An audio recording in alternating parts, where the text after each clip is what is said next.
Човеци, добра вечер. Или да бидеме официјални, почитувани гледачи на ТВ Сонце, добро вечер и добре дојавте во уште едно издание на Јади Бурек. И кој ќе дојме до името на емисијата, веќе све така што сите оние стереотипи, архетипи се декодирани, дефокусирани, деасемблирани и можеме да си тераме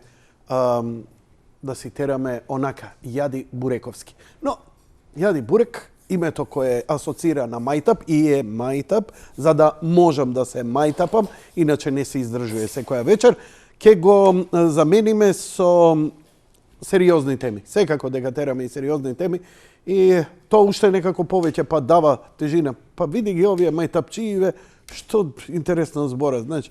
Океј, добивме уште 30 дена, или што би рекол Рамбо Амадеус, 30 дана Медитерана. Познатиот музичар, еден од моите најомилени.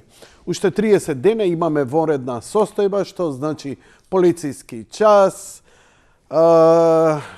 носење памучни, како ги викаат оние, памучни гаќи до подмишки. Шо се? Значи тангите уште не се дозволени, тесни мајци без... Јас сум без сако. Не ми давај клоузап. Ладно е овдека од климите, отидов јава. Не се.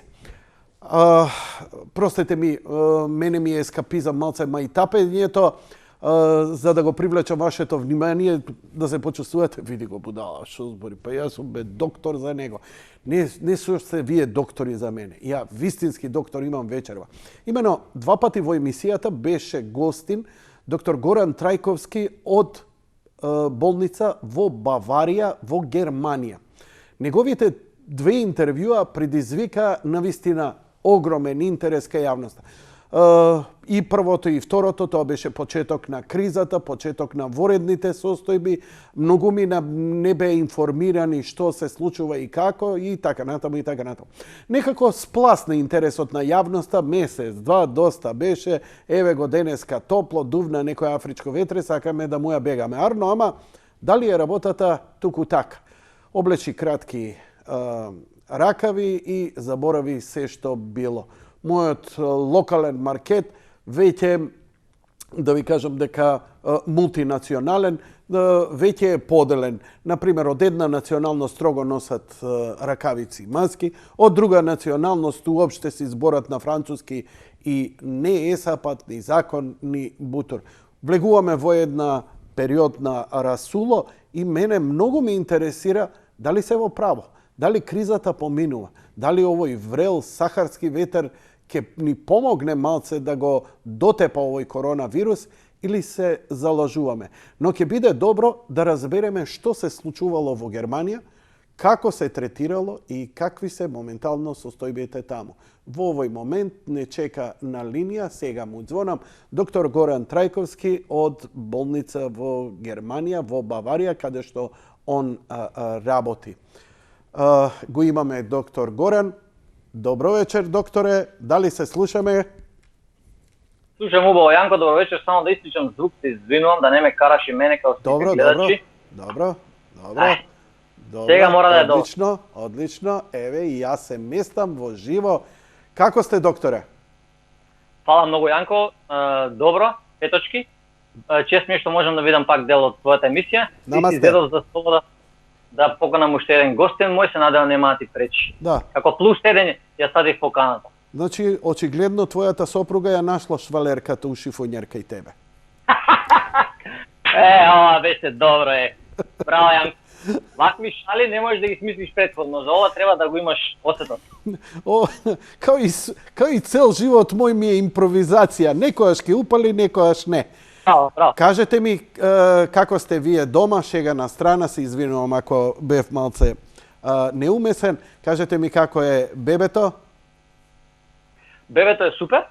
Себастијан беше, така? Себастијан се вика, да, фала многу што си запомнил. Не знам, ја откако имам бебе, на моите им реков фала и многу за све што сте направиле за мене. Не било малку работа, али поголема љубов, стварно не сум искусил до сега. Така да, работа е, ама вреди за таа љубов, таа работа и многу поише. Така да многу позитивно искуство. И мислам, јас сум 2 месеци татко и се уште сум нов и се уште се навикнувам на целото тоа, али многу интересно искуство. Нормално ти го менува живот. Работи на уште неколку, греота е дете да расте само. Многу е поздраво да има уште 2-3 околу него, да ти честитам, welcome to the club, како паталец на 3, само да ти кажам, кога се мали до година 2, најнеупотребливото нешто во растењето на деца во овој период е татко. За ништо не те бива. Освен да ги масираш стопалата на госпожата, да ја угодиш нешто, стварно нема што да богодиш, пошто она цела работа ја завршува со него. Ќе морам да ти контрирам, ама да не одолговлекувам многу. Само кратко да кажам. Првата недела, кога се породи вереницата, имаше проблеми пошто доби епидурална анестезија и имаше главоболки, страшеше екрано да станува од кревет. Ја бев задолжен за бебето недела и бевме у болница со сестрите цело време. И ме обучија све од А до што треба. Уште малце после информации после таа недела покрај девојка ми собирав и мислам дека сум спремен да го земам едно добро, мора цица 3-4 сати сам со себе, мислам сам да го одржам у живот би можел, мислам, и задоволен сум до сега тоа. Шега на страна, секако и мене ми беше задоволство и предизвик да ги менувам пелените. Да. После тоа сум спремен да работам и без хазмато дело и во најризични реони. Докторе, првите 2 интервјуа предизвика огромен интерес, тогаш беше почеток на кризата, се воведуваа строги и рестриктивни мерки низ целиот свет. Кај нас рестриктивните мерки продолжуваат уште 30 дена, иако олабавија некои продавници и така натаму. Прво една слика што се случува во Германија, како се справувате и како се однесува популацијата во кризава. Ајде една паралела пробам да направам. Значи во Германија не ја осетив јас не осетив толку строго да се правилата како што беа во Македонија. Та правам паралела бидејќи комуницираме со пријатели, со роднини, како политички час кој од 19 часот и натаму, се не ги знам точно времињата. Овде такво нешто немаше. Се викаше дека не треба, например, за викенди да се излегува, се препорачува да не се излегува во поголеми групи, да не се излегува да го нема потреба да се излезе, се препорачува да не се иде кај постарите и тие сите препораки што важат сегде, ама не беше толку строга државата во спроведување на тие мерки и повеќе мислам дека одеше на варијантата на свеста на населението да видиме дали ќе функционира, па доколку не функционира на тој начин, се построго и построго. Така да стигнавме до доста строги мерки, но не се осекаше загуба на слобода. Значи сите идевме на работа нормално, барем тие што мора да идат, другите работеа од home office. На купување сите влагавме нормално, можеби се чекаше, можеби секој мораше да има количка за да има како простор, па маска да носиш и така натаму. А сега се строги правилата за носење маска. Дури и да нема полицаец што те гледа, у продавница другите ти викаат. Ќе те опоменат, тие што се покрај тебе, ќе те решат зашто не носиш маска. Или ако стои некој на врата ќе нема да те пушти без маска. За маска е доста строго, бидејќи ги опуштија доста мерките тука во Германија и не се осеќа сега моментално воопшто некој ускратување на слободата. Дали е тоа, мислиш, вака се обзервација, не е твое да го збориш, ама обзервација, дали мислиш дека е тоа резултат на високата свест која ја има општеството таму? Мислам дека делумно да. Видов дека се граѓаните многу одговорни и ми изненади тоа многу, мислам, утеков на кризава како некако се осеќаше да речеме некоја сплотност и посебно кај нас у болница имавме секојдневно, да речеме ќе се јави денеска некоја сендвичара и ќе рече ние сакаме да ви пратиме на сите што работите во болницата да ви пратиме нешто за јадење или сокови или и многу луѓе искажува почит цвеќиња, такви работи праќаат постојано нешто граѓаните и беа свесни за целата ситуација и ги пратеа многу работници на телевизија и гледав веќе во болница како ги применуваат. Значи уште на врата прашуваат што како сега да се дезинфицирам ли сега, кај смеам да стојам, кај смеам да влезам, беа како здрвени сите дека не научат што треба да прават. И сега кога ги донесоа правила за маскиве, почнаа да се шијат маски на колемо, буквално продавнички што има во околината сите прават маски, шијат како некоја, не знам, друштвена игра да речем стана, сите си имаат некои маски, не знам, со насмевка, тако нешто и нема некој да видиш, излезат од кола, одма стават маска за бензините, за све. Многу ги почитуваат правилата, за тоа морам да кажам дека сум да речем пријатно изненаден. У смисла штом овој што сум го да речеме изгласал да биде надреден за тие општествени работи, смета дека за да се заштитиме потребно е да се прави ова и ова, па сега ќе го направам тоа за доброто на мене, за доброто на другите. Тоа е тоа што можам јас да придонесам. Така да таков впечаток добивам, мора да кажам. Секако има исклучоци секаде, тоа нема што. Ама главниот впечаток ми е тој. Еве ќе те информирам. Ние имаме уште 14 дена ние продолжија воредната состојба, што значи ќе имаме полициски час. Иако, нели, жалосно е во ова мултикултурно општество, можеби баш затоа што и сме мултикултурно, кај нас не може да се повикува на свест, едни други за инат ќе се прават работи, да се докажуваат и кај нас е очигледно дека по етнички групи некои почитуваат, некои не почитуваат, па на крај очигледно дека мораше државата да воведе полициски час. Не сум среќен, Горан, извини, ти се обраќам на ти, веќе си ми пријател, сори. Извини, сега тоа е твој проблем, стекна пријател, па сега што да ти правам.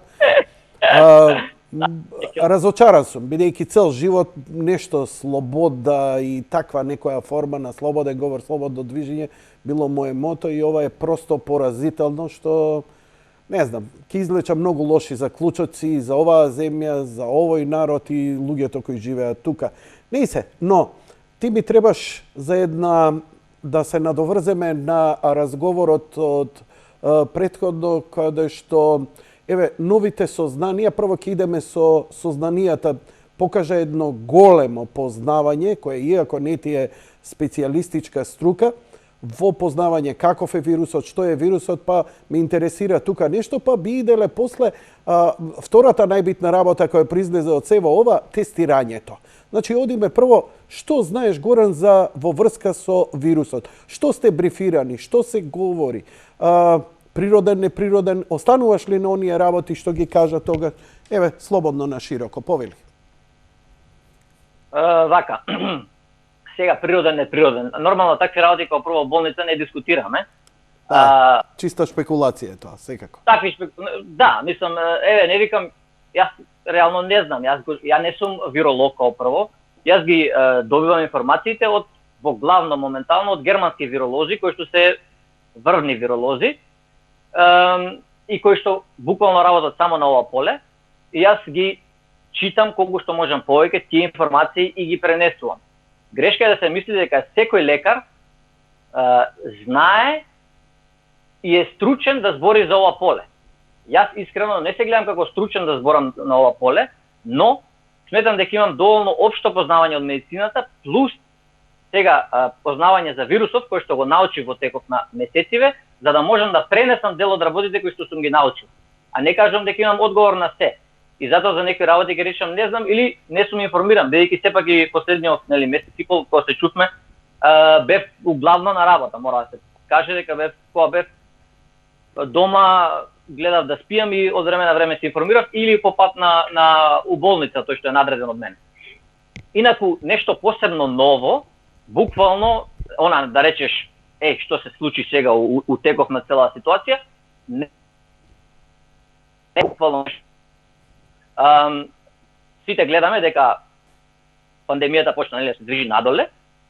Во Германија тоа се случува веќе осетливо, недела и пол, па и две, како се смирува бранот. И тоа го приметувам и во остатокот од светот. Значи, тоа е позитивното, да речеме, на целата работа. Друго нешто ново, се тестираат, нели, постојано се тестираат се вакцини, тоа е следно нешто на кое што работиме, нели, тоа беше целта. Кога ќе намалиме кривата, кога ќе стигнеме до некој ниво на кривата да може здравствениот систем да го опфати, тогаш ни е цел да го задржиме толку доле додека не најдеме некоја вакцина. И така да на тоа се работи засилено. не знам колку студии за вакцини са точно имаше, само читав преска за бидејќи баш ми збореа за овие нели теории на заговор за Бил Гейтс и така натаму, читав колку спонзорира околу 60 клинички студии мислам за вакцина. Се од него спонзорирани. Значи на тоа се работи многу и видовме баш на телевизија начекав некој прв македонец, сега не видов каде бил вакциниран. Нели пушта почна да тестира клинички испитувања на луѓе за вакцини. Така да тоа се новостите на кои работиме, на кои што се надеваме. Инаку вирусот како вирус тој ќе мутира постојано. До сега не се покажале колку што јас знам некои мутации. Ти тогаш рече, се извинувам, ти тогаш за мутациите рече дека имал 2 мутации. Дали се детектирани уште некои мутации на овој вирус веќе? Тоа се 2 мутации, да речеме, од поголеми мутации, кои што понатаму секако се разделуваат у понатамошни поситни мутации. Него се, да речеме, поголеми разлики од гранките кои што се воочливи и првиот вирус се сметаше за по-неопасен и ги предизвика првите епидемии во околината на Вухан, а другиот од Шангај бил на и таа верзијата која што сега кружи низ светот. Докторе, се извинувам, те молам повторија реченицата бидејќи има краток пренос од време на време имаше краток пренос, па застана сликата. Ако може уште еднаш? Значи од почетокот на вирусот кој се разви, имаше 2 гранки, сега ги заборив буквите како ги именуваа, R и L, не е битно. Едната верзија од вирусот, значи тоа се мутации кои што се разликуваат повеќе една од друга, а после тоа тие 2 настануваат и понатаму мутациите, он постојано мутира, што не значи дека тоа поволно за него. Сега едната мутација углавно предизвикала помала епидемија во околината на Вухан, а другава пак е да речеме опасната и таа што е пренесена сега низ светот и што кружи. И таа понатаму се мутира нормално. Ама до сега нема Повели? До сега нема некоја, да речеме, некоја мутација која што е забележливо пострашна благодарение на мутацијата и предизвикува појака клиничка слика или поголем број на заболени и така натаму. Но дали има забележано некаква мутација, да речеме она што го викаме, ние што го чувствуваме и што го знаеме веќе од искуство со грипот, кога вирусот почнува да ослабува. Го чувствуваме тоа дека секој нареден заболен некако полесно ги прележува симптомите, нели? На почеток обично со грипот е многу потешко, многу е посилен, многу е подраматичен, а потоа се послаб и послаб. Дали со овој вирус е така и зошто да, зошто не? Не, мислам, може да биде така, но до сега не е. До сега не е. Значи се покажа дека е прилично издржлив. Па да. И тоа е загрижувачки малце вака. Па добро, загрижувачки. Види, јас сум доста задоволен од тоа што се случи до сега.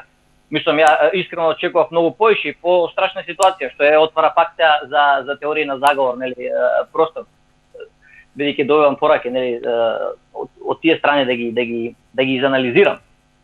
Очекував многу по-страшна ситуација и сум многу задоволен како се справивме на сега со бранот. А бранот го осетив буквално кога дојде у болницата, баш како бран доаѓа и после недела 2 негде се поднамалија пациентите, па се поднамалија и одеднаш почна да ги нема. Цел ден без корона, утре денета па нема ни сомнеш за корона.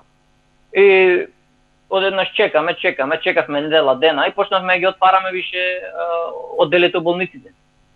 Тоа беше доста интересно. Те следев на Инстаграм и те следев на Твитер. Да, ги гледа фотографиите што ги објавуваше. Значи, многу драматично беше на почеток.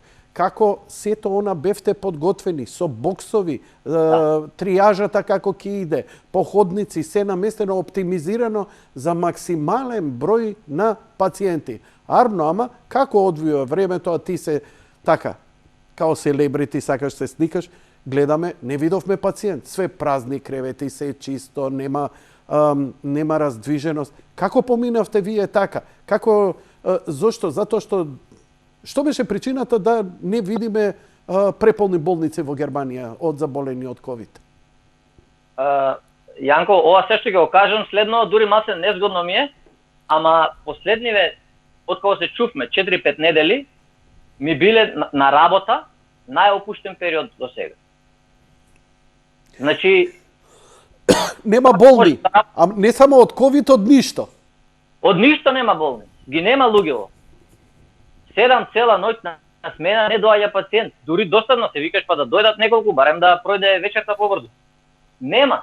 И ке дојде у 3 сат на вечер некој што не може дома седи бубрежна колика или страшни болки во стома, тој не може да седи дома, мора да иде у болница, корона или не. Камен у бубрег знам. Све знам. Чим знаеш, знаеш. Све знам. Дека мора да дојде. И вие радосни. Опа, бујрум, машала, третма. Сестра, 10 сестри трчаат. Се шегувам, малце карикирам. Но тоа е неверојатно.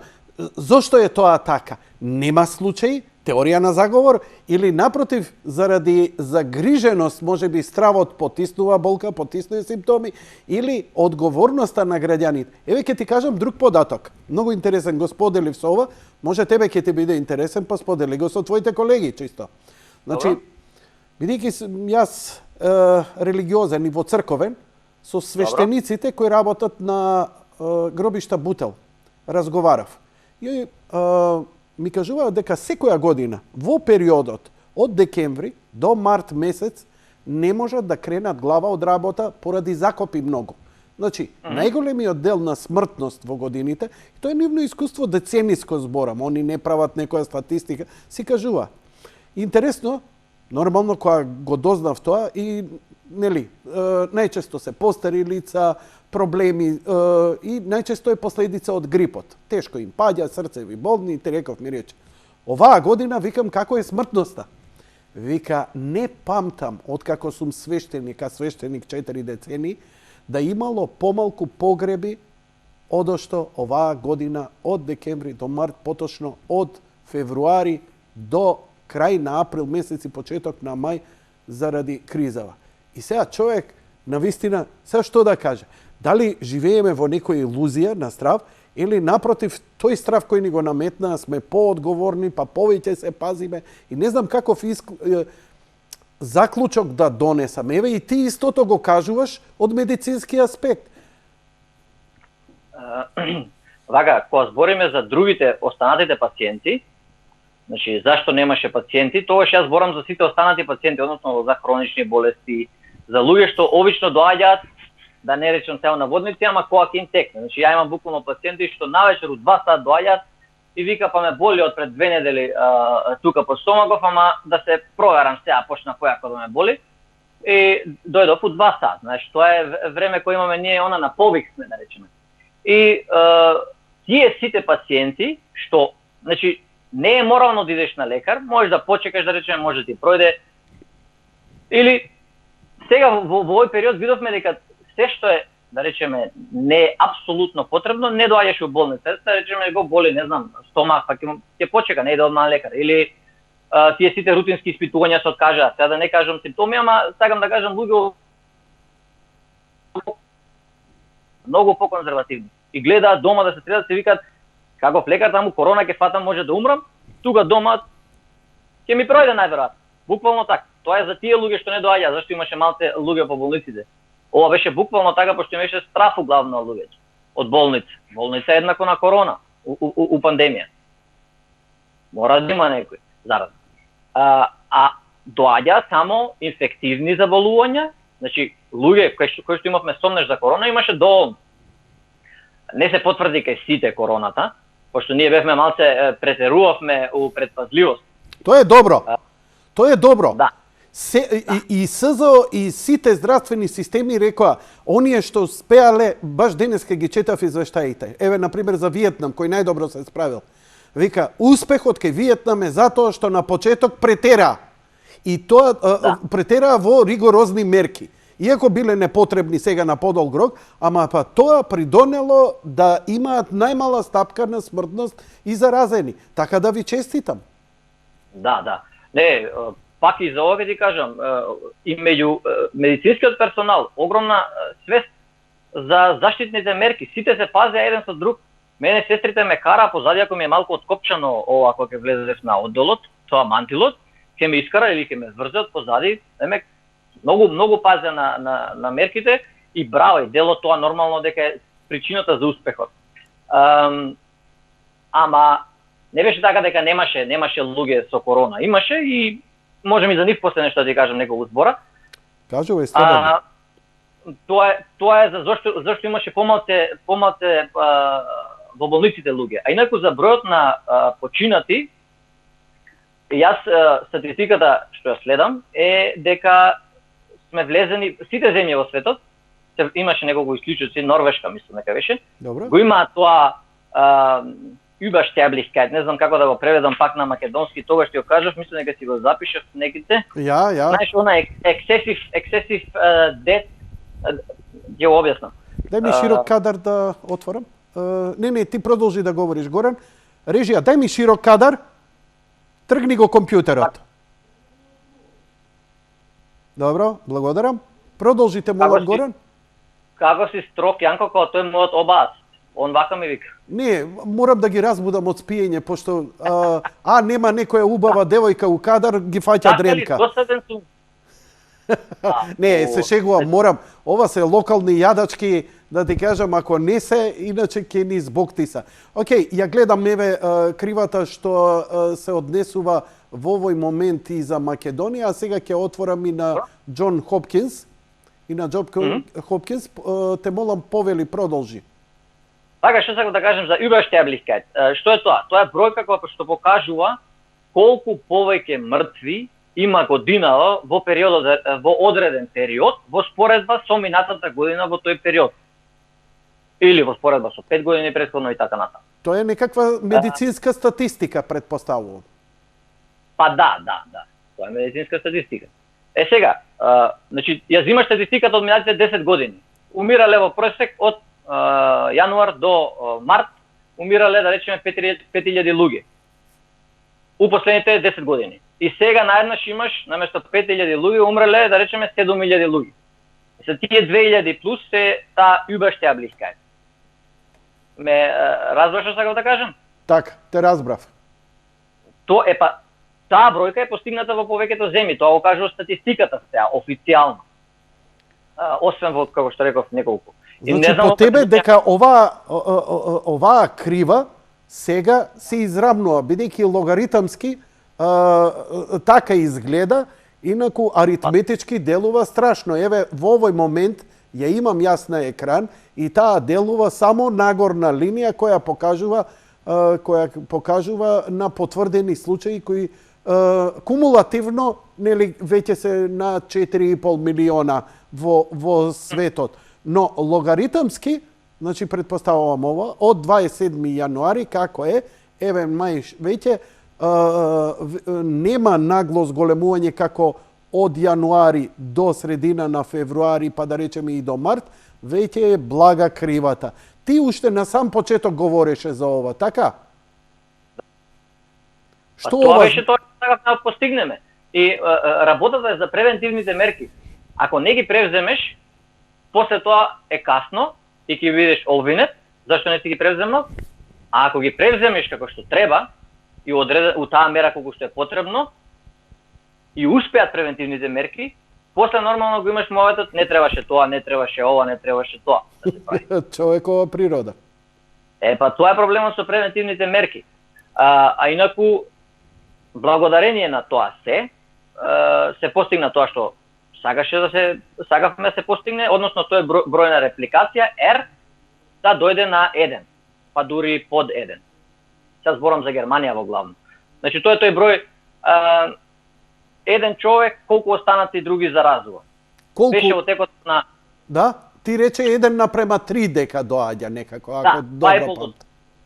1:2,5 до 3, сега е 1:1 и под тоа. Што значи автоматски тоа го прекинува експоненцијалниот раст и еден заразува еден. Тоа се истиот број. Овој се излекува, овој се заразува, овој се излекува и останува на исто ниво. И сега кога почна да се олабавуваат мерките, пак се очекува мал пораз да има, ама тоа се очекува да може да бидат згрижени од здравствениот систем тие пациенти, бидејќи и болниците се преуредија толку брзо, на толку многу различни начини почна да функционираат, што мислам дека сега кога би дошол нов бран, одма би знаеле точно како да правиме вака, пошто беше се кривата е прилично рамна во Германија, и тоа ќе можам да заклучам од 6 април до 11 мај е скоро иста состојбата, што е за честитка. Значи, тие 100.000 што беа заболени, остана на таа бројка. Бројката на починати е 7.800, а оздравени е 151.000. Ова е статистиката на Џон Хопкинс, што ја читав, како потврда на она што вие го говорите. Да. И таа статистика е доста и точна, не е толку прецизна како здравствените домови или одредените институции на секоја држава. Она ги прибира информациите од сите институции, може да има мало закаснување или од медиумите, мислам, ама мислам дека е една од најточните вакви официјални страни кои што може да се провери. Да се проверат информации. Нека ви е стварно алал, што се вика по народски, она бидејќи без полициски час успеавте, без полициски час и без забрани за движење за време на викенди, едноставно со апелирање на здрав разум и за почитување на мерките дистанца, носење маска и пријатно. Кај нас ти не знаеш на овој ужас како страшно изгледа 3 дена да си затворен дома, да не можеш да излезеш, а време убаво. Знаеш, им беше првен интересно.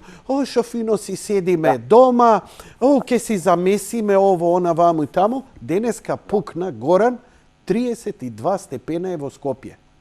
32 степена. Значи, лето, буквално лето, искачаш, мајца не се трпи на тебе.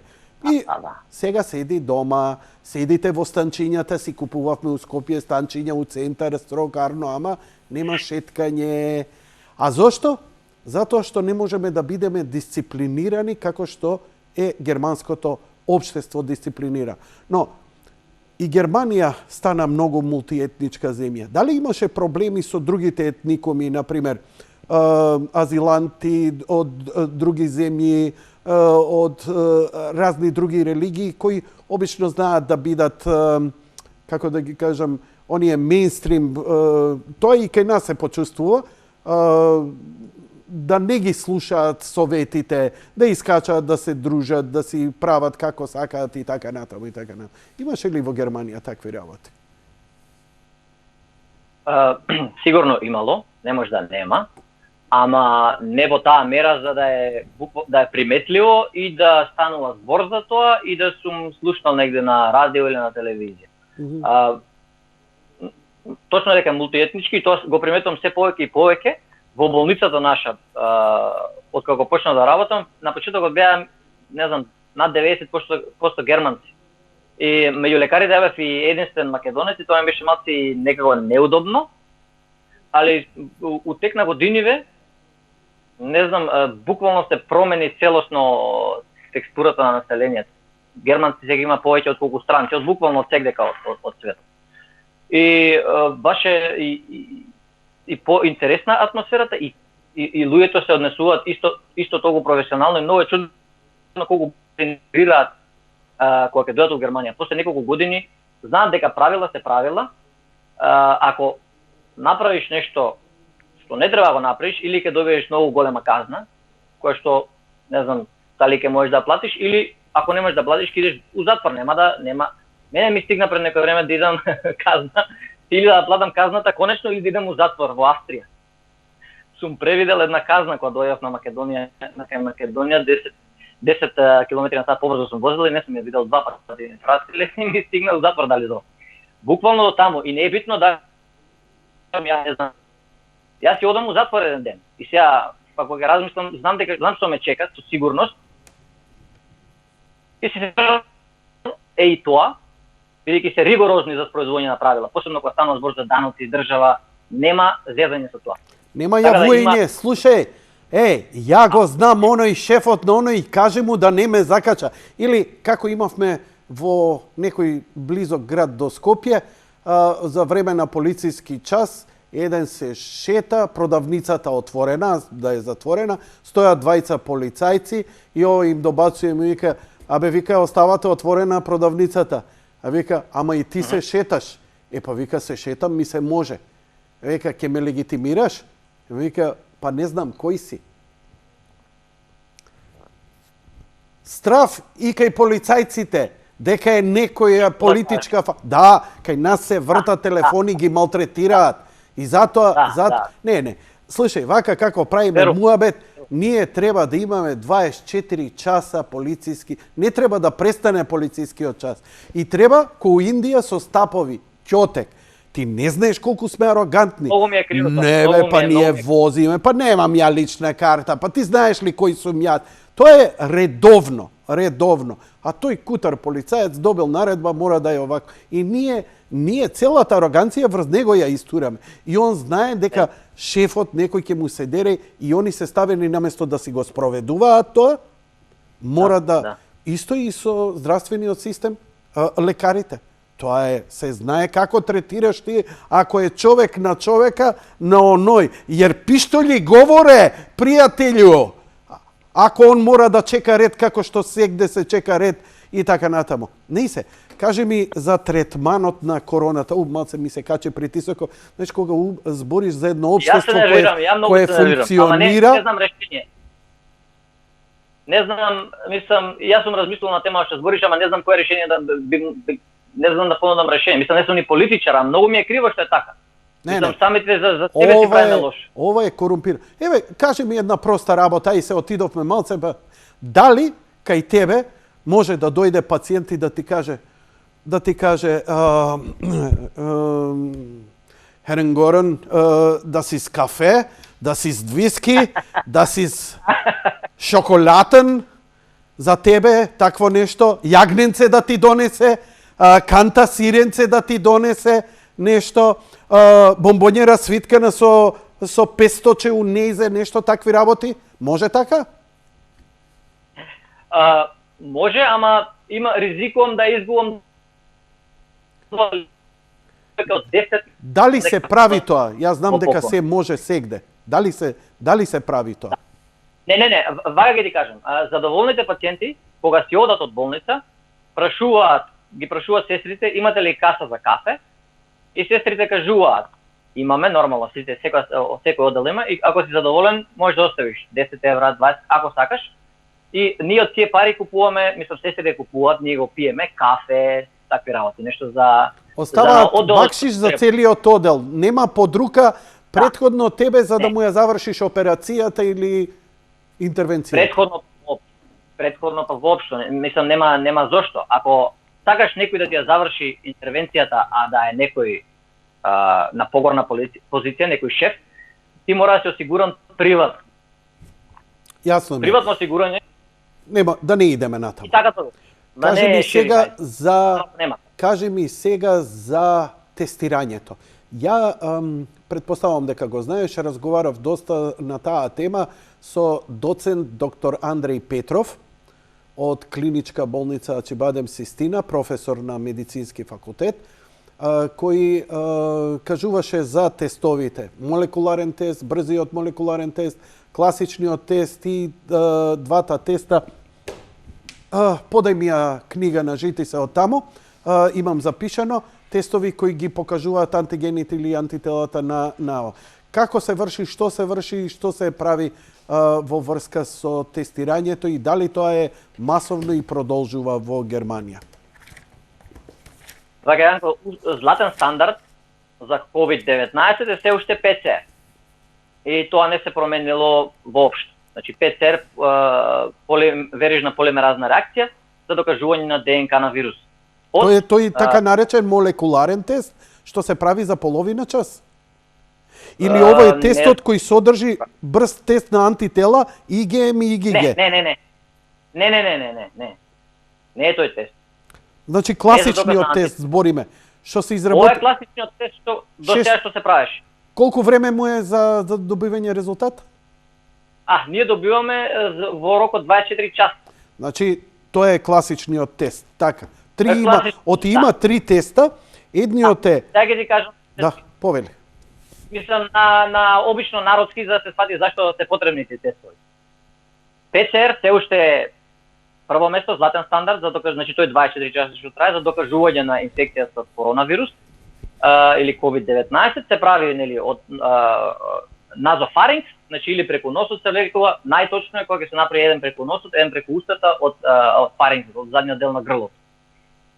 Треба да го 24 часа се докажува нели присуство на вирусот, што најточен е овој тест во пред, значи 1 до 2 дена пред појавување на симптомите и првите 3-4 дена по појавување на симптомите, бидејќи после тоа видов само ми се намалиле на слушалките оваквото батеријата уште 10%, ама може ќе збориме без слушалки тоаш. Се надевам ќе биде добро. Или ќе земам винеморска. Значи, првиот тест ПЦР е најточен еден ден од појавувањето на симптомите до 3-4-5 дена од појавување на симптомите. Тогаш вирусот највише се реплицира во грлото и со секој бриз погодуваш вирус. После тоа више се уклучува имуниот систем и полека се убиваат вирусите и може да биде лажно негативен овој тест. Затоа некогаш се прават 2 тестови, па и 3 тестови, да не си пропуштил нешто за секој случај, бидејќи па у покасната фаза и се спушта надолу белите дробови, па грлото не се ни докажува веќе толку често. Сега другиве тестови што ги збориш ти, брзите тестови, тие се како тестовите за бременост. На тој принцип функционираат. Како се вика точно процесот, не треба да проверам, го имам запишено. Не е ни битно. Едните докажуваат, значи од овие брзиве тестови имаме 2 различни тестови. Едните докажуваат присуство на антитела во човечкиот организам. ИГГ. ИГГ или ИГМ. А ИГМ покажува заразата. ИГГ покажува антитела, а ИГМ ја покажува заразата. Вака, ИГМ антитела тоа се првите антитела. Првите војници што ги прави организмот. Уште не се баш специализирани за вирусот, ама ги пушта да почнат да тепаат нешто. И траат околу 5-6 недели овие антитела. У просек. Живеат. И после тоа доаѓаат ИГГ антителата и преземаат работа и они остануваат. Они го држат имунитетот понатаму. Тие се после у резерва војници што ги имаш, ИГГ. ИГГ-то покажува дека си ја прележал болеста и си развил имунитет. Точно. Гледаш ли како сум научил, бе, Горан, бе? Абе, жими се, 6 вадам сега на овој испит да искача. Па, се шегувам. Мирко Спирковски, да го поздравам, кај него полагав, беше еден од најстрогите професори и еден од поредките што ми остави таков печаток како професор да го имам во главата. Елегантен, секогаш елоквентно се изразува и така натаму, и кај него полагав беше многу строг за полагање. Тоа па ми се погоди 2 пати. Првиот пат ме бутна и после тоа многу спремав, генетика посебно. Што зборевме? Ко ќе те бутне тој зорта, ќе те натера да научиш као никогаш у живот. Прашај ме мене, латински сум у средно 3 пати сум полагал. Нема човек што поише знае латински од мене. Homo ipse faber fortunae suae per aspera ad astra omnia mea mecum porto vada retro caesar. Повели. И мајка ми ги вади од време на време. Како од Астерикс и Обеликс поздравија мајка ти од мене, супер. Фала. Да. Поздрав до нив, сигурно ме гледаат. Одиме со тестовите. Продолжи. Така, да. Другите тестови, брзите тестови, едните докажуваат како што веќе спомна, ИГГ и ИГМ антитела. Ако има ИГМ, значи викаме овој у последниве 5-6 недели дошол у контакт со вирусот. Не мора да бил болен. Имал контакт со вирусот и ако има ИГГ, а што ќе има, најверојатно развил и имунитет веќе. Сега, другото прашање е колку време трае овој имунитет или колку време ќе живеат тие ИГГ антитела у нас. Не? И тоа е битно прашање. Тоа е едниот тест. Другиот тест е доказ на антиген од вирусот, на брз начин. Значи, малечки делчиња од генот на вирусот. Фрагменти од генот на вирусот во се ставаат нели на каков исто, мислам, не знам точно како се изгледа тестот, ама кај нас го нарекуваат брз молекуларен тест. Добро. Еве нека биде така, брз молекуларен тест. Мада чекај да видам, ако имам запишено точно на која врти таму, слободно. Абе, ајде, јади бурек, не си на испит, седиме. Како се викаше тој професорот твој? Мирко Спирковски? Мирко Спирковски. Не гледам Мирко Спирковски, уживај. Нема да му кажеме ништо. Да ме фатеше, Мирко, немој ако се јави сега у емисија, ја те пуштам со него и искачам. Нема шала. Немој, Јанко, страв ке ми пади ке напушта. Мене ми е страв што него знам па. Ке речем ке дојам у септември, не сум спремен да допрочитам. Види, ако зазвони телефонот се јави Мирко Спирковски, доктор Мирко Спирковски, пушти го у програма да го видиме доктор Трајковски како се препотува. Океј. Докторе, ај да не идеме во детали. Ги елаборирав ја тестовите. Кажи ми, дали се спроведува масовно тестирање и со каков тест се тестира популацијата? Не знам дали ме слушна, го најдов. Lateral diffusion device. Не е битно. Ете тоа. Едното антиген, едното антитело докажува. И сега, самата логика ти кажува кога што ќе употребиш. Нели? Ако доаѓаш некој, пациенти доаѓа у ургентен центар и кашла, не му е добро. А секој пациент што доаѓа го тестирате обавезно? Не секој што доаѓа, секој што би се сомневале дека има корона. Не сите не можеш да ги тестираш. Добро. Само сомнеш. Добро. Сомнеш за грипална симптоматика или температура, секој што температура обавезно. Океј. Сега ти доаѓа во ургентен центар и ги има проблеми, температура едно друго. Кој тест би му го направил ти? Овој за доказ на генот на вирусот или за антителата од вирусот? Што би му направил? Антителата. Грешка. Професоре, се спремав! Жими се спремав! Види, цела книга сум ја. Зошто ја правам, се прави? Така ти објаснам зошто. Да. Ти сакаш во тој момент, бидејќи пациентот само што се разболел, се уште нема направено антитела. Нема уште антитела, а треба да утврдиме дали има COVID-19. Значи, бркаме фрагменти од вирусот, дали ќе детектираме, дали е присутен директно во телото. Така. Не се тие, еве ми ги носат слушалските, еве ги овие се. Фала. Добро вечер. У пижами е, Јанко. Љубим руке, мадам. Чекај сега, извини, ќе си ги префрам слушалкиве, зашто овие се испразни готови. Ако сакаш, нека ти го донесе и бебето да го видиме после. Се шегувам. Па ако сака она може. Ај ќе видиме. Уште подобро, микрофонот е перфектен. Браво бе, мадам. Браво. Уште поубаво те слушам. Продолжи. Значи, утврдуваме и така натаму со овие тестови. Добро, значи брзиот тест ти треба за таква ситуација. Мада не е толку специфичен и нема да се користи баш у таа примена кој што ти ја реков сега во ургентен центар, ќе го направиш секако кога ќе го имаш, ама се уште специфичноста е многу лоша. Така да најверојатно ќе имаат други намени овие тестови, како на пример, еве сега да збориме за овие со антитела тестови. Ќе имаат намена за скрининг на еден град, пример. Го земаме, кој беше најзафатен град во Македонија? Дебар. Процентуално, и он беше првото место со криза. Дебар, Куманово, Скопје најмногу има броеви, ама процентуално заради број на жители, па некако, и сега не знам што е битно, број на случаи или процент спрема население? Ајде и вака и така, да земеме процент, например, го земаме Дебар. И сега сакаме да направиме епидемиолошка студија во овој бран до сега што беше, колку од жителите на Дебар го фатиле вирусот. Овде има, вика, значи 51 од 6500. Така, добро, не е важно.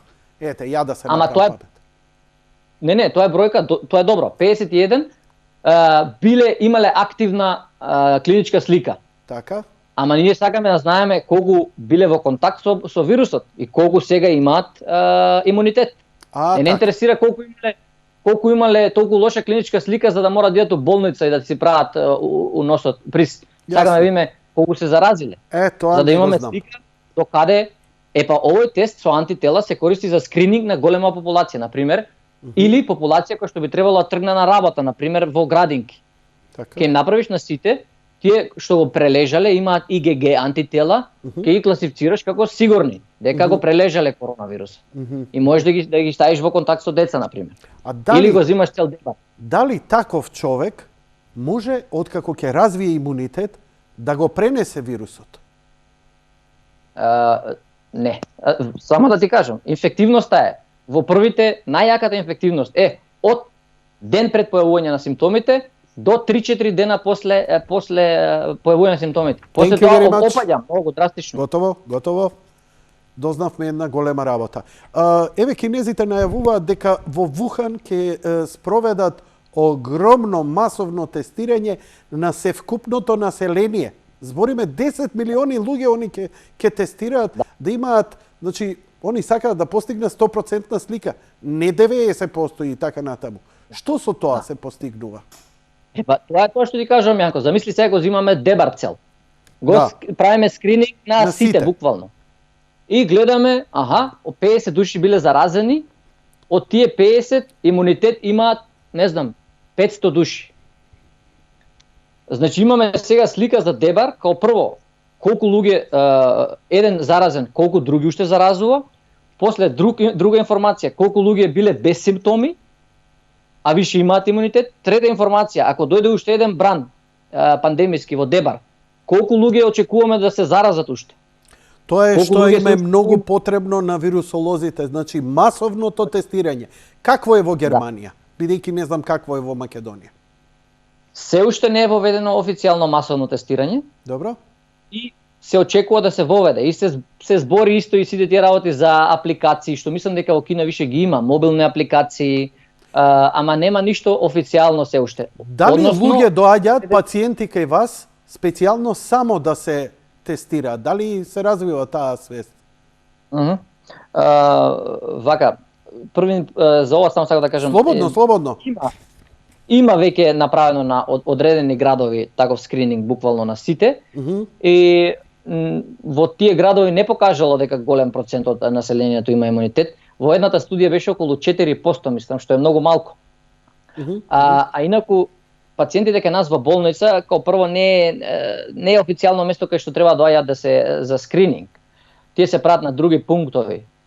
Кај што одиш со симптоми, викаш не ми е баш добро, можеби имам корона, и ти прават бриз, и после тоа ти праќаат резултати на телефон, ти праќаат порака.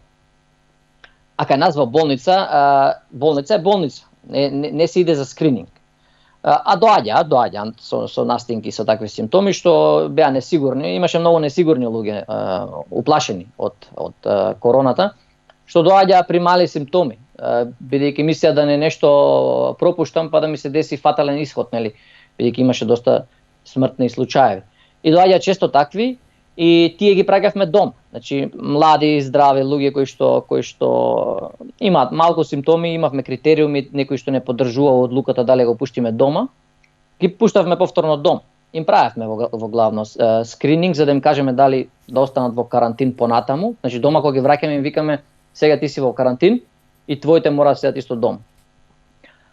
Додека не добиеме резултат од брисот, што значи утре дента или задутре, и му се јавуваме, му кажуваме сега си слободен. Значи такви луѓе имаше што беа несигурни и сака да се проверат, а и тоа беше за нас малце незгодна ситуација, бидејќи ние како лекари немаме искуство со овој вирус и кога ќе пуштиш некој дома, а слушаш секојдневно како, мислам, по медиумите што кружи, како и млади луѓе им се влошила клиничката слика, па се десило, завршил на вентилатор, на респиратор и така натаму.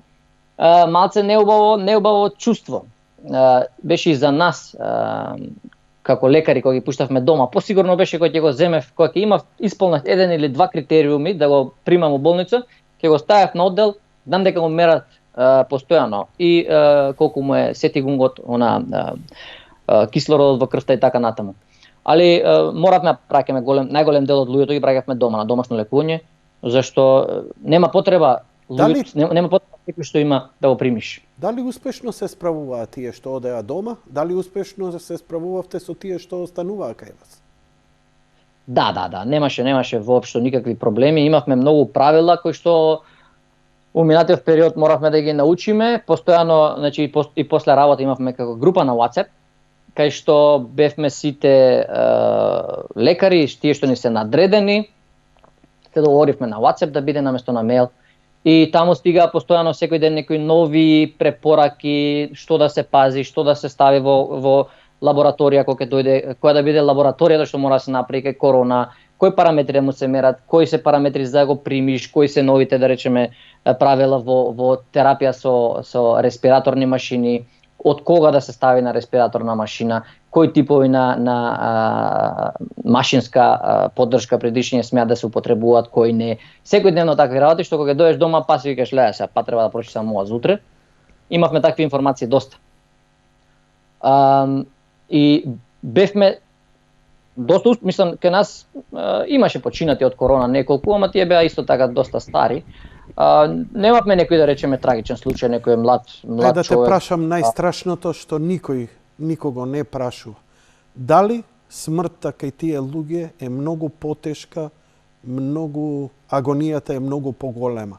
Она што можев да прочитам, дека луѓето што вирусот корона им влегува во белите дробови, им ги исполнува, страшно се гушеле, едноставно како давење, бавно давење им бивнала нивната смрт. Што можете вие да кажете, какви се тие сознанија? Дали успевате да им ги олесните тие и кај нас што вика лекарите, вика последно нешто е да го ставиме на респираторна машина. Тоа е последно, затоа што вика и ти истото го кажа. После па навикнувањето сам да дише организмот, исто така многу долг и мачен процес кој може и цела недела да трае. Да. Не, Јанко, тука мислам воопшто нема потреба од страф од такво нешто у модерна медицина. Нормално чувството на гушење е многу страшно, многу лошо, ама ја не оставам никој пациент да се чувствува дека се гуши. Значи, ако не му е доволно кислород, тоа што го добива преку маска или преку назен бриле се вика, не е битно, кислородот што му го даваме, ако не му е доволен, тогаш јас ќе го седирам, ќе му ставам анестезија, ќе го интубирам и он више нема да е присутен за да се гуши. Он ќе биде у кома. Браво. И индуцирана кома. Да. Не може да го оставиш човекот да се мачи. Не. Тоа е неприфатливо. Тоа е неприфатливо. Така. Таа смртна агонија никој не сака да доживее, не е убаво ни да се види. У моменти е повеќе и за тие што го гледаат, да не гледаат дека до толку лошо. Ама од моето искуство, постарите кога умираат, како немаат страф. Многу ретко гледам некој постар од 80 и нешто години да му е страф од смртта. Ја ги прашувам сите кога знам дека ќе умираат, пошто се гледа дека за следните неколку дена постарите. И ги прашувам скоро сите што ми се пациенти дали им е страф од смртта. И многу ретко некој од постарите да рече страф ми е, него викаат: јас сум живеал све и доста ми е више. Како буквално јас го сваѓам тоа како кога си имал премногу долг ден, што ти изгледал траел една недела и сакаш конечно да си легнеш у кревет и да заспиеш. Буквално така ги доживувам. Така да дека тие постарите многу се плашат, не се плашат. И да се плашат, им помагаме со лекови. Углавно морфиум се дава, кај тие што се префинални, да речем, се дава морфиум и ако ги гледаш дека се немирни, им даваш повише и повише. Сега тоа не е еутаназија, нели, ама е смирување у тек на процесот. Што реално не е човечки да не могу дозволиш, мислам дека тоа не е, според мене не е убаво. Така да, од тоа не и пациентите не плашат. Каков кој кај еден класичен, да речеме средновечен човек, мои години 50-60, кога ќе ги добие тие симптоми, организмот е, ајде да почнем спрема себе.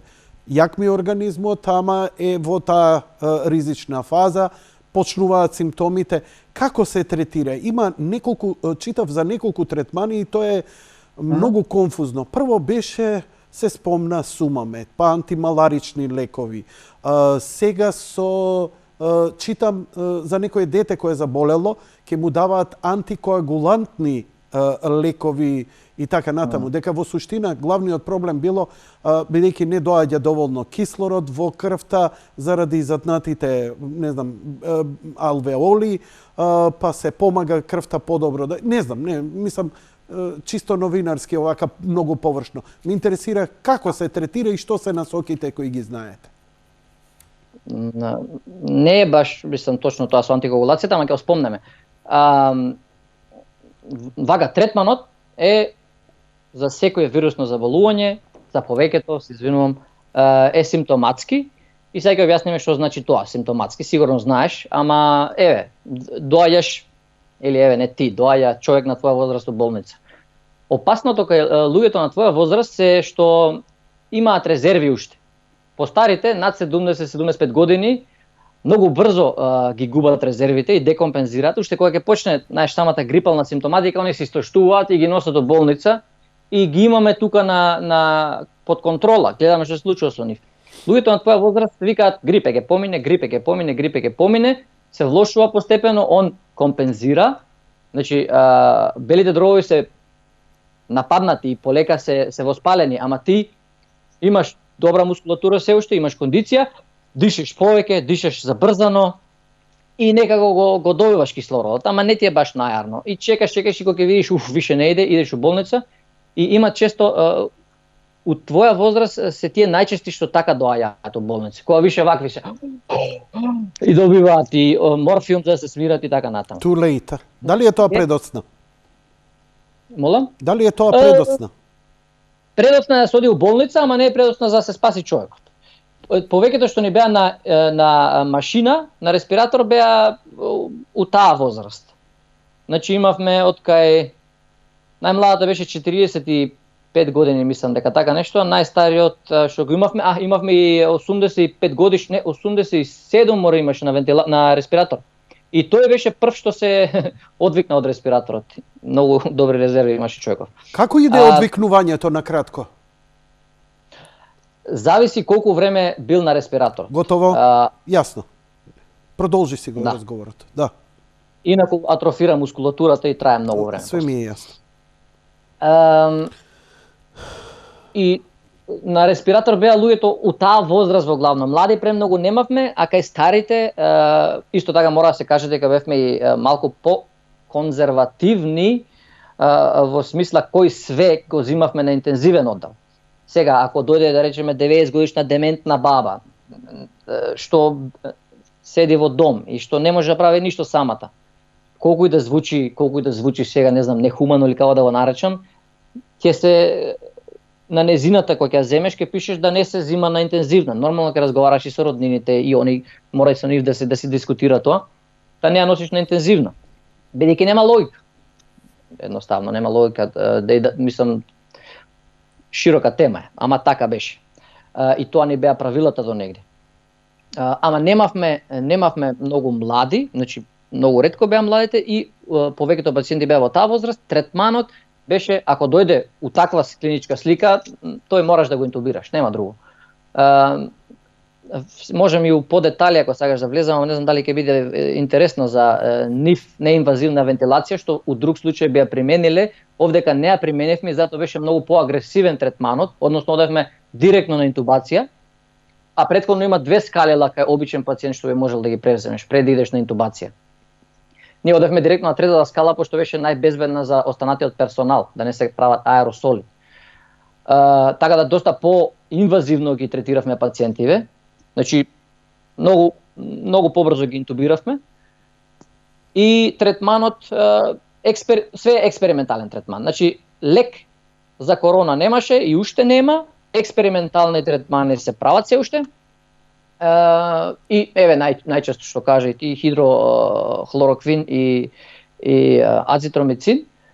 Ние пробавме со хидрохлороквин, кај една пациентка дававме, мислам сега ние од нашето искуство експериментално што дававме, кај таа помладата, не ништо некако. Не немаше подобрување. Не, тоа не збори ништо, значи еден случај само, ама во споредба со другите што беа кај нас на оддел немаше никаква разлика воопшто. Дури таа највише мислам дека остана на интензивна нега. Така да некој третман дека е се уште потврдено на бум, тоа ќе го даваме готово, нема се уште. Има ли случаи кај корона, тешки случаи, а да не е бели дробови зафатени или исклучиво се тоа бели дробови? Да, не, ако веќе е толку тежок случај да се зафатени други органи, тогаш и белите дробови се зафатени. Се ватени. И тогаш третманот е интубација и друго што им давате? И чекаме. Инфузија, класика, тоа сигурно им давате. Инфузија, да. Да, инфузија, сега ја малце претерувам кога викам чекаме, нели? Ама го поддржуваме пациент, телото, значи мозокот го ставаме у кома, телото го одржаваме колку што можеме со знањата на медицина у живот, додека не пројде вирус, додека не се створи имунитет. Што му давате да се создаде? Можеме ли да му помагаме на имунитетот? Или тоа само ние кои не враќате назад, дома на домашно лекување, со течности, со витамини, со здрав живот и така натаму, со некои пракси кои се за ова. Што им порачувате на тие што имаат ковид, а имаат лесна клиничка слика и остануваат дома, како да се справат со вирусот? Значи нема таков лек што го даваме магичен, они кои ќе доаде не знам. Препораките што ви се? Препораките за добар имунитет. Кога ќе го пратите дома. Значи доаѓам ја, окей, не си за болница, иди дома да го прележиш, така? Де факто тоа е. Да. Што треба да правам? Нема официјално. Нема официјални препораки кои што треба се дадат, ние како го викаме, како повеќе го викаат, како кај секој грип што правиш, прави го и сега. И ситуација на градење на имунитет не е кога ќе дојде, значи кога ќе дојде торнадо, не е тоа времето да почнеш да правиш заштитно место, да се скриеш бункар. Туку пред тоа. Истото е за имунитетот. Са не можеш ти да живееш со 2 литра вино на ден, 2 кутии цигари на ден и после тоа дојде корона време и да лапнеш 2 витамин С и 1 марула и се оправи. За жал, не е така. И тоа е долгогодишна работа, затоа кога рече за имунитет, мислам тоа е тема може да правиме и друг пат во некоја емисија. Што све треба да е поклопено за да имунитетот биде на своето и исхраната е само еден фрагмент од тоа. Ние само не треба да му пречиме на имунитетот да си биде кој што треба. Значи, во овие месеци, овој страв што го имавме, треба да научиме како да си грижиме за телото и како да се научиме на здрав живот, бидејќи здравиот живот ќе резултира со добар имунитет, а добар имунитет е главното што не штити. Нема лек, нема вакцина за сега и мора да смениме некои навики. Тоа е мојот заклучок од овој разговор. Точно. Тоа е многу, мислам, нема друго. Не може да се наклонуваме секогаш на медицината. На класичната медицина и сега ги постигнува више своите лимити, кога се однесува за хронични болести, за акутни болести, за многу состојби класичната медицина е чудо што направи, ама болестиве на 21 век некако има граници. Да, се согласувам. Еве, јас сум со висок притисок и земам мапче, ако не го земам мапчето, ми се враќа притисок. Што значи морам да барам алтернатива ако сакам да се излечам. Бидејќи лек против висок притисок нема. Односно има примарна хипертензија, тоа е која е предизвикана од нешто, односно секундарна хипертензија која е предизвикана од нешто, да речеме тумор на бубрек, хромоцитом. Не, кај тебе не. Тоа се бара кај, да речеме, 30 годишен колега, разговара со најсугестивната личност. Почни сега да ме убедуваш у нешто, вака некој симптом што приметуваш кај мене, ја до вечер го имам. До ноќеска. Усистина сум со истите. Се шегувам. Не, разбирам. Напротив, верувам дека лекарот мора да биде сурово вистинит, затоа што можеби стравот е најдобриот мотиватор да смениш навики, да оставиш цигари и така натаму. Ја голема расправа има 2012 имав инфаркт. Кога отидов за инфаркт, ја имам гастритис од дете. Немам слезина, буричкано е таму и ја имам стално проблем со желудникот, мене центарот ми е поместен 5 сантими, крпен сум, ја касапски, јас сум опериран 69-та, тогаш третманот бил као куче да дошло на ветеринарна. Не се. Од тогаш, ја од дете ги имам тие некои, они ги викаат гастритис. Мене кој знае што ми се случило со цревата и така натаму. Значи, ја кога отидов кај да го третирам, современа болница у Систина, да отидев у било која друга, ќе ми даде лек за гастрит. Но додека го чекав легот, они ми направија ЕКГ, ЕЕГ, све ме прегледа и ми кажат, господине, вие имате и мора да останете. Зашто бе да остане? А јас се спремам за емисија. Пола сат имам до емисија. Отидов само да земам лек за стомакот да ми се среди. И случајно во целата среќа, што ме болел стомакот, они ми детектираат без никаква болка, ми го детектираат ова. Пола сат се убедуваа со мене. А јако што сум тврдоглаво, зашто бе, кажете ми?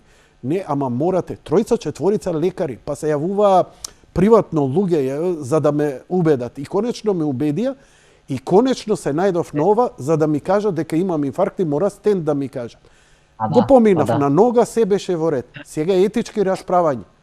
Викам, зошто не ми кажавте одма? Вика, тоа е етички, значи вика, прво вика драматичен беше резултатот твој. Второ вика, а ја не чувствувам ништо, перфектно, освен мала тегоба у желудник од гастритисот. А никаква тегоба, ни вртоглавица, ни лошо ми е, ни ништо. Но ЕКГ-то покажува дека сум во прединфарктна состојба. И они викаат, ако ти кажеме, вика, ние исто се плашиме да не се возбудиш, па да ти ја влошиме ситуацијава, да не знаеме што да ти правиме, вика. И тоа е, вика, кај нас имаме насоки во една таква акутна ситуација на пациенти кои се во животно загрозувачка состојба, не им се предочува вистината во секој момент. Извинете, викам, ама погрешивте. Требаше да ми кажете колку и да ми е страв.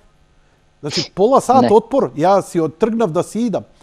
Принтерот не работеше за резултат и додека чекав да се врати принтерот, се вратив кај лекарката. Они ми кате, молам ако се продомислиш, врати се. И се вратив и така ми се спаси животот. Ресипаниот принтер.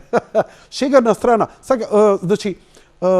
Може да искоментирам. Да, те молам. Значи, во суштина, она го потврдувам дека ми се допаѓа тоа што збориш директно, без замачкување, без филување, да си знаеме дека не е шега човековото здравје. Јанко, извини сега да не испадне критикувам, ама ја не се согласувам воопшто со начинот на кој што тебе ти биле споделени вестите. Јас, да си бил кај мене, например, доаѓаш со болки од стомакот. Болки од стомакот патем, често пати... Знам, може да бидат рефлексни, така е.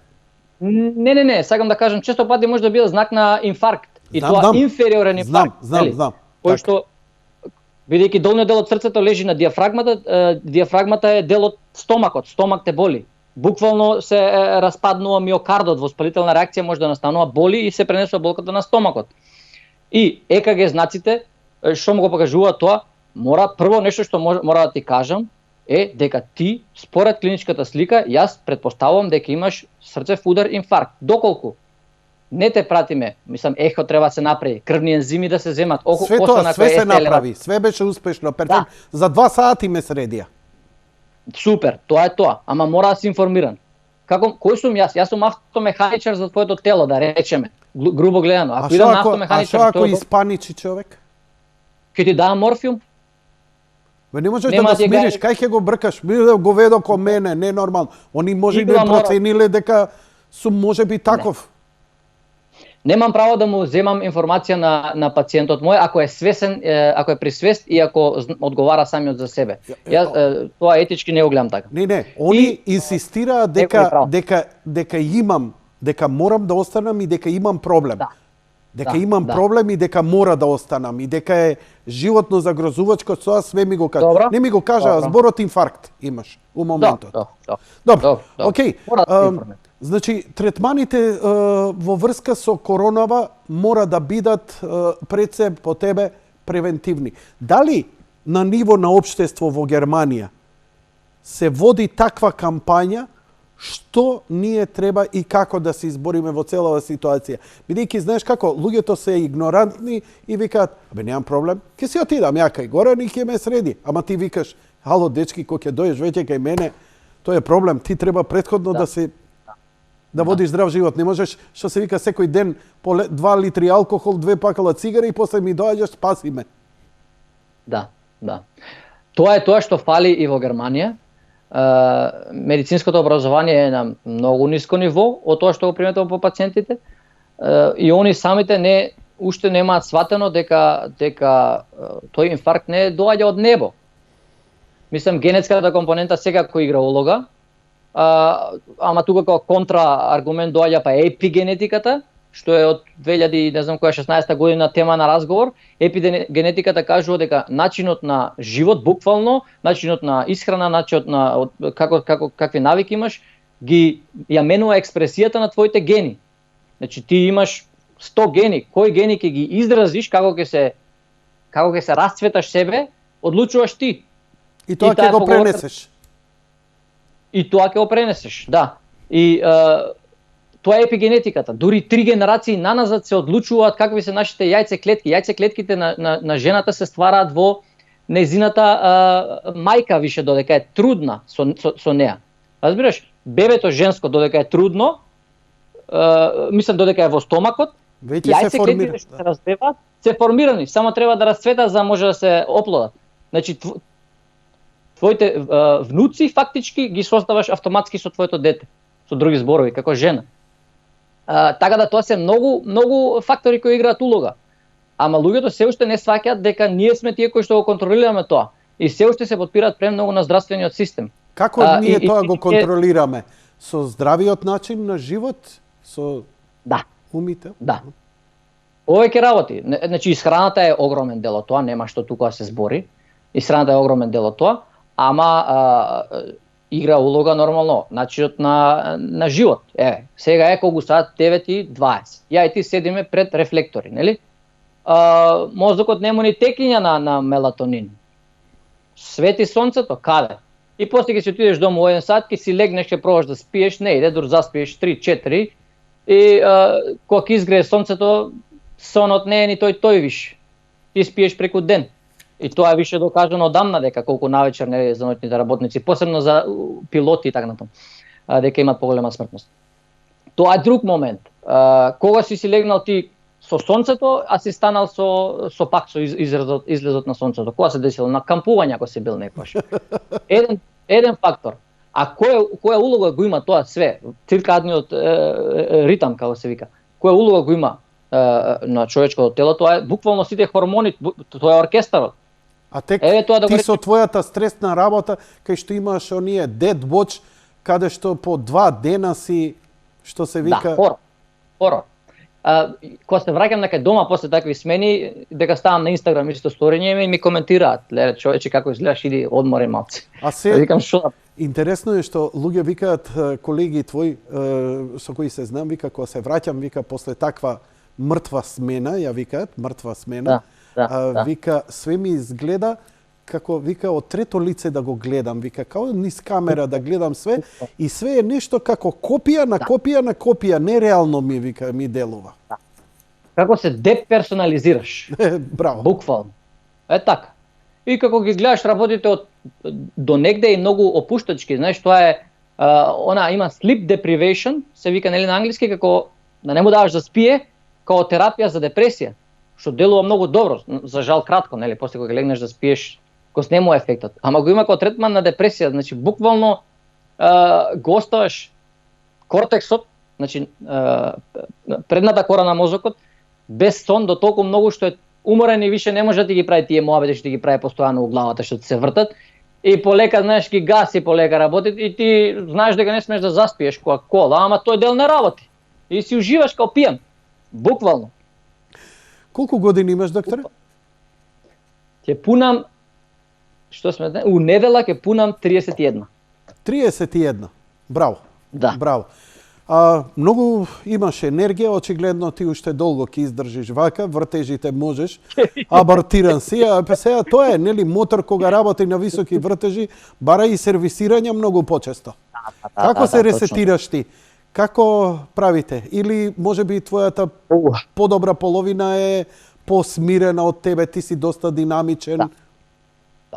Да, она е као прво ме балансира многу, она е доста посмирена од мене и знае да ме фати кога сум многу бесен и тоа е многу добра особина.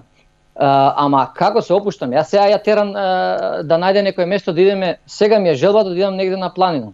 ама све е пусто, онаква, пошто е све затворено, нели, сакам нека колиба да најдам, да изнајмиме на некоја планина и ние да се бидеме тројца, ја, она бебето, у некој планинско место. Тоа ми беше желба, една недела, телевизор ништо, книга некоја, ја, она малиот.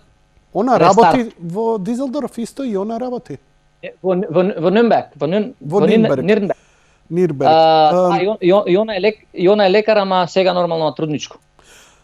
А што не отидете вака стручњаци, ние имаме големо искуство, е да ти препорачам младци, па не знаеш, да отидете у клиниката Шварцвалд, кај што доктор Удо беше таму, па ќе го поздравиш од нас. Не ти текне. Имаше пред 30 години една серија, се викаше Шварцвалд. И главниот лик беше доктор Удо.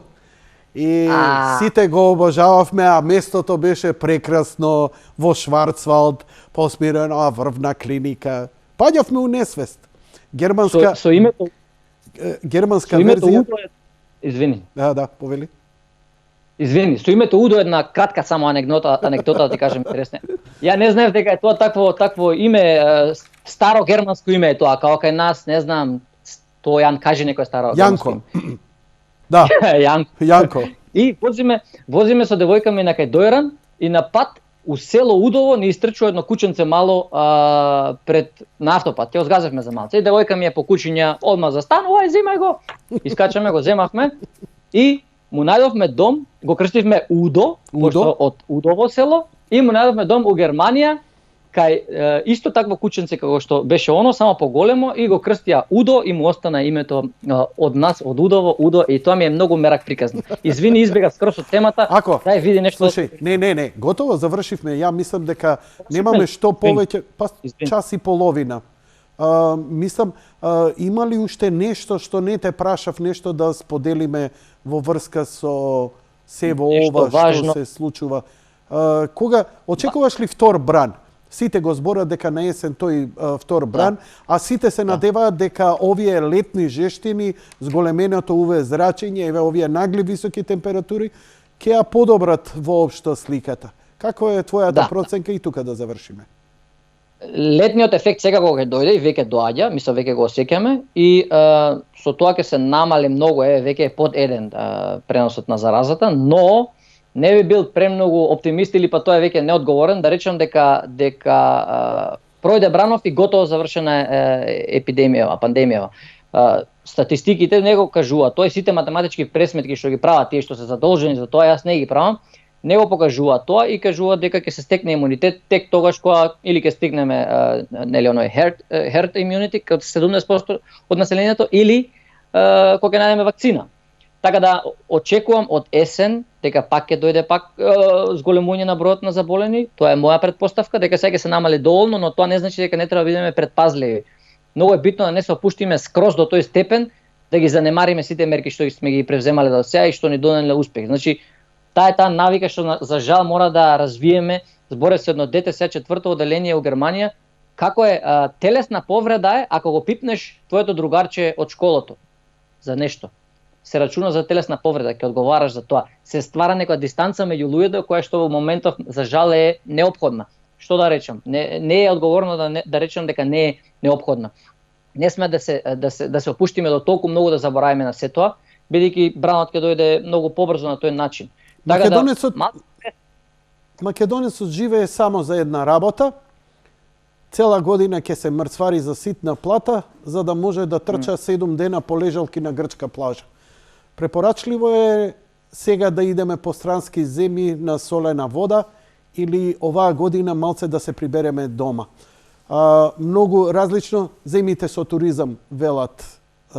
Немајте гајле, доаѓајте. Советите па од политичари овде вика сега ви е шанса, ако веќе земете одмор, бидете во својата земја, може добро да поминете. Што ти препорачуваш? Ки идеш ли у Турција, Грција, нешто такви работи? Имаш и бебе, мало знам дека нема, но... Не. Тама работа, Јанко, нема, мислам, една година ако пропуштам тоа, што сум пропуштил животот, ништо. Ја ми е целта годинава, ако можам, на колку поизолирано место, у некоја планина да отидам, ние тројца, по убав душевен мир, не ми треба ни солено море, ни ништо, ни да ме пече многу сонце.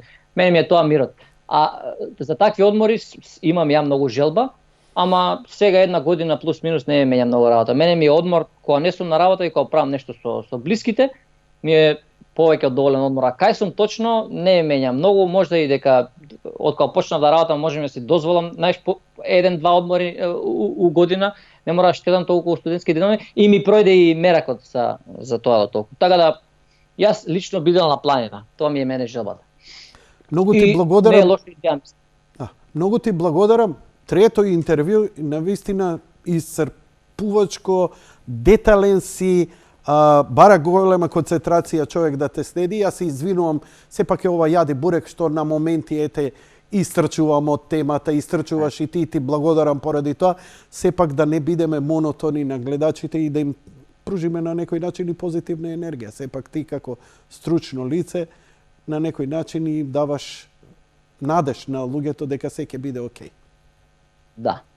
Ситуацијата е, мислам, оптимистичка и гледам на целата ситуација, нема зашто се плашиме и баш си добар согорник, мило ми е што ме покани по трет пат и јас баш сакам да се шалам, само нека многу да избегаме за да пренесеме па и нека информација, нели? Тоа ми е криво да него оставам па домакинот без доволно информации на емисијата. Фала ти уште едно. Нема на што. Следното ќе доаѓаш овде, имаш некој план нешто или ќе правиме за едно пар месеци во купачи од тераса? Едно интервју. Ја од планина, ти од Грција или од кај сакаш? Од Дојран. Од Дојран. Се надевам дека мора да дојам летово, морам да дојам, Македонија ми фали многу, морам да дојам. И никој ми го нема видено детево од моје роднини. Значи, мора да дојам. Мамо, ако гледаш уште, ќе дојдам чим може, ќе дојдам, ќе се заштитиме некако и би ми било често колку може па да направиме и уживо една емисија.